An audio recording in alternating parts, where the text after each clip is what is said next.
watching the station that's working for you. Now, WMAR 2 News.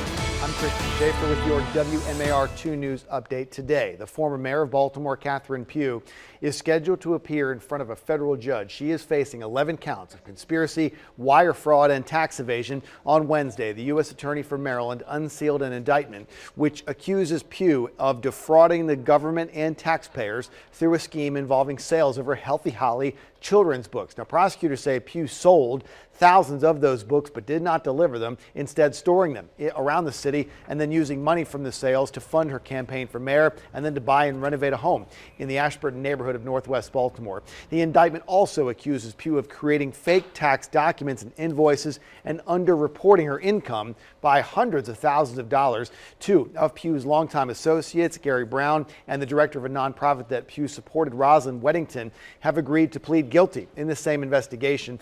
The U.S. Attorney for Maryland, Robert Hurst, says Pugh is expected to turn herself in before that court hearing today, which is scheduled for 1 o'clock this afternoon at the federal courthouse in downtown Baltimore. Now, after the release of that indictment, Governor Hogan released a statement which reads, "It is completely unacceptable anytime a public official violates the public trust. That's why," the governor continues, "I pledged to put an end to business as usual, clean up the mess, and restore integrity in government." More from the governor. "Our efforts have resulted in the enactment of sweeping ethics reforms and hundreds of indictments. We will continue to fight hard to root out corruption and wrongdoing wherever it takes place." Now, we have a timeline of the events leading up to those federal charges against Catherine Pugh. Plus, you can watch the entire news conference from the U.S. Attorney for Maryland, Robert Hur, and read the 34-page indictment detailing the charges against her and the two former aides. That's all on the website right now, WMAR2news.com.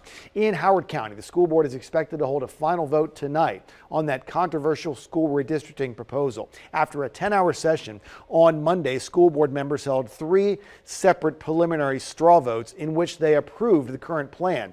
It would send more than 5,000 students in Howard County to a different school next year. That's actually down from the superintendent's original plan, which would have affected more than 7,000 students. School leaders want to reduce overcrowding in some schools and underpopulation in others, while more evenly distributing lower income students across the schools in Howard County. Some parents and students remain concerned that these changes would disrupt students' learning. Tonight's vote in the Howard County School Board is scheduled for their meeting tonight at 7 o'clock.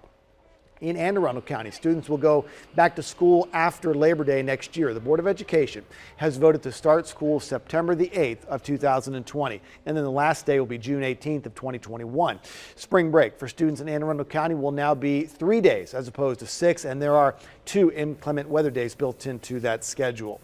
Tonight on WMAR, we have a special report. It's called Role Reversal. Caring for Parents. Mallory Faste and Kelly Swoop will be hosting a half hour full of information on caring for your parents while still taking care of yourself. That is tonight at 7 o'clock. And now from WMAR 2 News, Maryland's most accurate forecast. So we're starting out on this Thursday with some sunshine, but the clouds will continue to increase as we go throughout the day. The rain chances will hold off until Friday, so nice and dry today, but we will be on that roller coaster temperature ride as we head into your Friday, and then Saturday. It goes up and then it goes down, so be prepared for that. In terms of the temperature timeline for today, numbers will be in the mid-50s as we go in through the afternoon, so calling it more seasonal. We should be right around 54 degrees for this time of the year. Futurecast goes into motion, not picking up on a whole lot this morning, but you see the clouds increasing, and then by your Friday afternoon, so you'll be okay going to work tomorrow morning. No rain in the forecast there, but by the afternoon that rain will be in here. Once again, back for today, bottom line, increasing clouds, and we will be seasonal, and then it is not going to be the best night to see that meteor shower out there, as we will be the best viewing on the eastern horizon, but again, we will have those clouds out there, so that's probably going to block that unicorn meteor shower. There's that 7-day forecast for you. As we get mild, we get breezy on Friday afternoon, the showers roll in, and then we'll see more as we head towards Saturday afternoon, Christian, and then Sunday morning, and then we're in the clear. Okay, all kinds of changes in the forecast. Thanks, Lynette. That's all the time we have for now, but stick with us online at WMAR2news.com all day long for updates on top stories and breaking news. We will certainly continue to update the Catherine Pugh story throughout the day today. You can find those updates on the WMAR2 News app. It's in the App Store. It's got live radar, and you can get breaking news alerts come straight to your phone or tablet. Thanks for watching. I'm Christian Schaefer. This WMAR 2 News update is sponsored by Jones Junction.